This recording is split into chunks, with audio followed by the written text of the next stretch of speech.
नमस्कार मेरे दिल के टुकड़ों, मेरे जिगर के टुकड़ों। स्वागत करता हूं आप सभी का तहे दिल से हमारे डिजिटल एजुकेशन लर्निंग प्लेटफॉर्म क्लॉकमी पर। पढ़ाई देखकर मुझे लग रहा है कि आप लोग बहुत मेहनत कर रहे हो। आशा करता हूं आपका सिलेक्शन बहुत जल्दी होगा। मेरे लायक अगर कोई आपके पास क्वेरी हो तो मेरे से ज़रूर जुड़ सकते हैं। मेरे फेसबुक पेज पे भी जुड़ सकते हैं, लोकेश चौधरी सर्च करके आप वहाँ भी जोड़ सकते हैं। मेरा पेज है लोकेश चौधरी रीजनिंग के नाम से। हमारे क्लॉकमी का भी पेज है क्लॉकमी, अगर आप सर्च करोगे तो फेसबुक पे आपको मिल जाएगा, वहाँ भी आप कर सकते हो। आप हमारे इंस्टाग्राम को भी फॉलो कर सकते हो। आप हमारे टेलीग्राम को भी फॉलो कर सकते हो और यूट्यूब पर जो हमारा क्लॉकमी नाम से जो चैनल है उसको भी आप फॉलो कर सकते हो। कहने का अर्थ यह है कि आप कहीं भी अगर जाओगे तो हमें ही पाओगे। जिधर भी जाओगे, जिधर भी नजरें फैलाओगे, क्लॉकमी और हमें ही पाओगे। ध्यान रखना, ज़्यादा से ज़्यादा कंटेंट प्राप्त करना, ज़्यादा से ज़्यादा मेहनत करना। कोई भी समस्या है तो हमसे जरूर जुड़ना। आज मैं बात करने वाला हूँ स्लॉग के टाइप नंबर 2 की। ये जो टाइप नंबर 2 है इसमें आपको मैं सिखाऊंगा पॉजिटिव प्लस नेगेटिव कथन निष्कर्ष। बिल्कुल रेडी हो जाओ। पॉजिटिव व नेगेटिव कथन निष्कर्ष।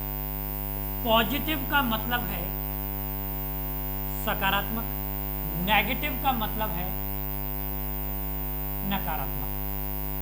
आपने जो पहले जो क्वेश्चंस वगैरह पढ़े हैं उनमें आप लोगों ने पढ़ा है कि केवल हम लोगों ने पॉजिटिव पे ही बात की थी। अब उसमें पॉजिटिव में हमने इंक्लूड कर दिया नेगेटिव। ध्यान रखना, जैसे जैसे आप आगे बढ़ोगे वैसे वैसे क्वेश्चंस के लेवल बढ़ जाएंगे। तो सबसे पहले मैं आपको कुछ बेसिक पॉइंट बताने जा रहा हूं। पॉइंट नंबर फर्स्ट, ये ध्यान रखना, अगर कथन जो है वो आपका पॉजिटिव है तो ये ध्यान रखना कि उसके जितने भी निष्कर्ष होंगे वे सारे के सारे पॉजिटिव होने चाहिए। अगर स्टेटमेंट पॉजिटिव है तो कंक्लूजन जो है वो भी कैसा होना चाहिए? पॉजिटिव। ध्यान दें, पहला, यदि कथन पॉजिटिव यानी कि सकारात्मक हैं तो उनके निष्कर्ष भी पॉजिटिव होने चाहिए। तो उनके निष्कर्ष भी पॉजिटिव होने चाहिए। यदि निष्कर्ष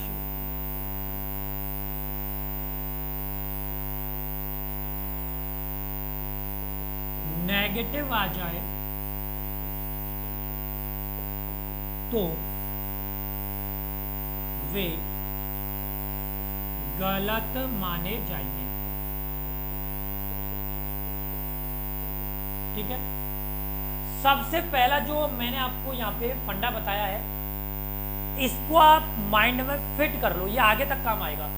कि अगर कथन जो है ये कथन अगर आपके पॉजिटिव है, ठीक है, तो इनके जितने भी निष्कर्ष आएंगे ना वो सारे के सारे कैसे होने चाहिए? पॉजिटिव। कहने का मतलब ये है कि अगर मैं पॉजिटिव हूं तो सामने वाला भी पॉजिटिव होना चाहिए।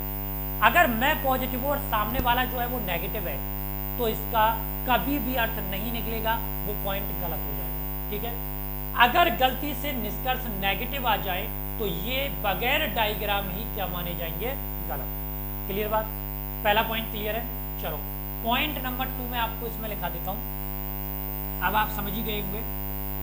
यदि कथन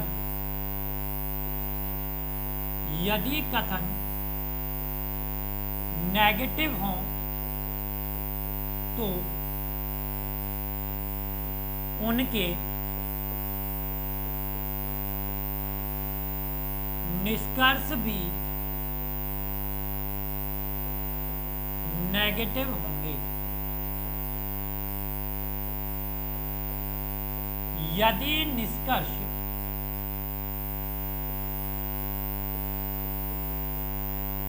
पॉजिटिव आए तो वे गलत माने जाएंगे। ये ध्यान रखना, जो मैंने आपको बेसिक जो कंसेप्ट बताए इनको माइंड में फिट करो सबसे पहले, कि अगर कथन आपका नेगेटिव है, ये ध्यान रखो, क्या बोला है मैंने, कि अगर कथन नेगेटिव हो तो उनके निष्कर्ष भी कैसे माने जाएंगे, नेगेटिव। अगर वो नेगेटिव ना होके गलती से पॉजिटिव आ गए तो वे क्या माने जाएंगे, गलत। जैसा कि पिछले मैंने बोला था कि अगर कथन पॉजिटिव है तो निष्कर्ष भी पॉजिटिव होना चाहिए, अगर नेगेटिव आ रहा है तो क्या माना जाएगा, गलत। उसी प्रकार अगर कथन नेगेटिव है तो निष्कर्ष भी नेगेटिव होना चाहिए, अगर पॉजिटिव आ गया तो वो भी आपका क्या माना जाएगा, गलत। क्लियर बात। चलो देखो एग्जाम्पल जो है वो मैंने पहला दिया आपको कि सभी आर एस हैं, नंबर 2 सभी एस टी है। निष्कर्ष नंबर फर्स्ट, कोई भी एस आर नहीं है। नंबर 2 कोई भी टी एस नहीं। ये मैंने 2 दिया आपको। तो जल्दी से इस प्रश्न का उत्तर देंगे, कौन देता है देखते हैं। आप सबसे पहले कमेंट बॉक्स में कमेंट जरूर करते रहना भाई, जो आपके सामने दिया है। अब पॉइंट हमारा क्या कह रहा है, ध्यान देना कि ये जो आर एस है इसमें क्या कहीं पे नहीं शब्द का प्रयोग हुआ है, नहीं। क्या इसमें नहीं शब्द का प्रयोग हुआ है, नहीं हुआ। मतलब कहने का ये है कि ये जो स्टेटमेंट है, ये स्टेटमेंट जो है ये आपका कैसा है, पॉजिटिव, और ये भी आपका कैसा है, पॉजिटिव। यानी कि दोनों जो स्टेटमेंट है वो आपके पॉजिटिव है, यहाँ पे भी नहीं, यहाँ पे भी नहीं। इसका मतलब ये दोनों जो हैं ये आपके कैसे दे दिए, नेगेटिव। मैंने क्या सिखाया, ध्यान देना, मैंने क्या सिखाया आपको कि अगर कथन पॉजिटिव है तो निष्कर्ष भी पॉजिटिव होना चाहिए, और यहाँ पर दोनों जो निष्कर्ष हैं ये आपके कैसे आ रहे हैं, नेगेटिव। तो बेटा ध्यान रखना कि पॉजिटिव का आंसर कभी भी नेगेटिव नहीं हो सकता। इस कारण बगैर डायग्राम दोनों निष्कर्ष क्या हो जाएंगे, गलत। बगैर डायग्राम दोनों निष्कर्ष क्या हो गए, गलत। अगर पॉजिटिव है तो उसका आंसर पॉजिटिव ही होना चाहिए, चाहे वो किसी भी अवस्था में हो। अगर नेगेटिव है तो उसका आंसर नेगेटिव होना चाहिए, चाहे वो किसी भी अवस्था में हो, किसी भी सिचुएशन में हो। अगर आप इसके अपोजिट जाएंगे तो वो गलत माने जाएंगे, ठीक है। जैसे मैंने आपको दिया नंबर 1, कोई भी शेर हाथी नहीं है। जैसे दूसरा दिया आपको, कोई भी हाथी बकरी नहीं है। अब मैंने आपको दिया निष्कर्ष नंबर फर्स्ट, कुछ बकरी हाथी है। नंबर 2 सभी हाथी शेर है। ध्यान देना इनको। अब पॉइंट हमारा क्या कहता है, ध्यान दो, बिल्कुल तरीके से ध्यान देना। ये दोनों जो हैं ये दोनों में कौन से शब्द का प्रयोग किया गया है, नहीं का।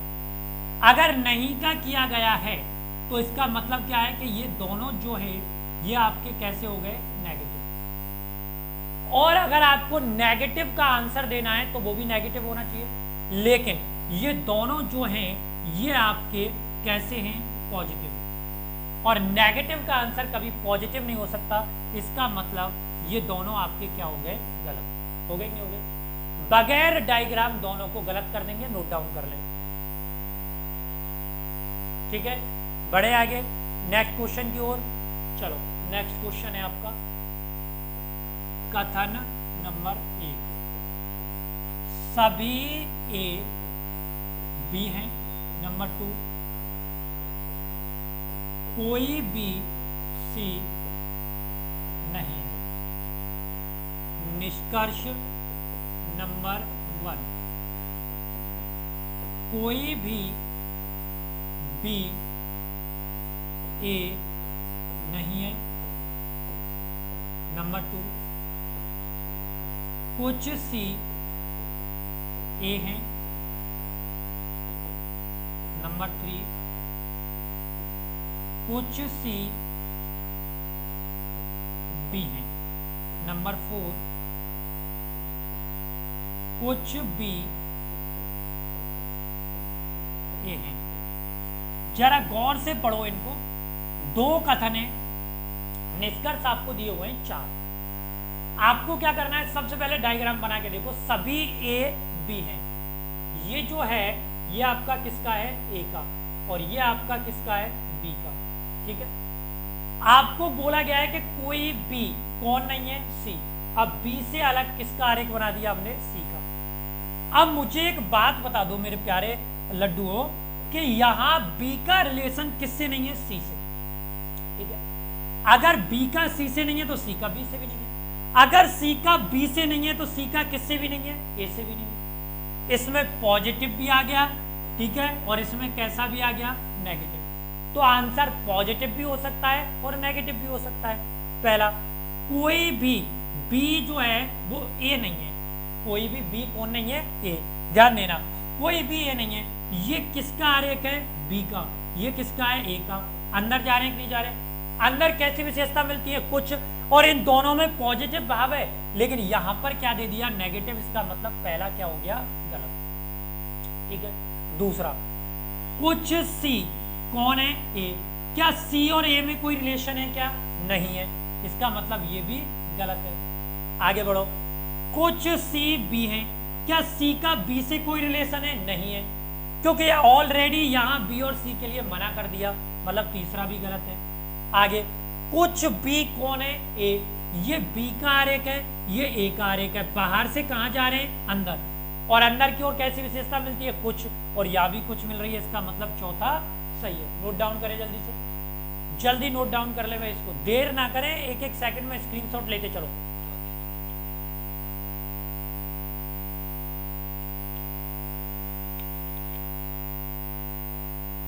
ले लिया, चलो नेक्स्ट क्वेश्चन है। पहला, कुछ x y है। दूसरा, सभी y z है। तीसरा, कोई भी z t नहीं है। निष्कर्ष नंबर 1, कुछ टी वाई है। नंबर 2, कुछ एक्स टी है। नंबर 3, कुछ टी जेड है। ठीक है, ये आपका प्रश्न है। अब वही आपको तो बेसिक फंडा इस्तेमाल करना है। सबसे पहले इनका डायग्राम बनाओ, बना के देखो। कुछ एक्स कौन है, वाई। ये आपका x का, ये आपका y का, x और y। क्लियर बात। आगे, सभी y z हैं। y के ऊपर किसका बना देंगे, z का। अब आगे बोला गया है कि कोई भी z कौन नहीं है, t। मतलब z का कोई भी रिलेशन किससे नहीं है, t से। नहीं है ना। जब z का t से नहीं है तो y से भी नहीं होगा। लेकिन एक बात याद रखो, क्या t का और x का रिलेशन दिया है, क्या नहीं दिया। जब तक कहा ना जाए तब तक आपको कुछ भी नहीं करना। अब देखो, पहला, कुछ t कौन है, y। क्या t और y आपस में टच हो रहे हैं, क्या नहीं। इसका मतलब ये हुआ कि पहला गलत है। ठीक है, कुछ x t है। क्या x और t टच हो रहे हैं, क्या नहीं। इसका मतलब ये भी गलत है। कुछ t z है। क्या t का z से रिलेशन है, नहीं है। इसका मतलब कि तीसरा भी गलत है। तो कहने का अर्थ यह है कि केवल जो आपके सामने स्टेटमेंट दिए जा रहे हैं उनको ढंग से एनालाइज करें और फिर प्रयास करें ताकि उनमें कोई प्रॉब्लम ना हो। तो चलिए, इतना ही पर्याप्त है। फिर मिलूंगा नेक्स्ट लेसन में। लेकिन ध्यान रखना, अगला जो लेसन आपका आने वाला बहुत ही कॉम्प्लिकेटेड और बहुत ही अच्छा है, इंटरेस्टिंग है, जो अपन पढ़ेंगे टाइप नंबर 3। टाइप नंबर 3 में हम पढ़ेंगे पॉसिबिलिटी यानी कि संभावना के बारे में। सभी को एक एक कंसेप्ट को ध्यान से पढ़ना है ताकि इनमें कोई प्रॉब्लम ना हो। तो चलिए, बहुत बहुत धन्यवाद सभी का। जय हिंद।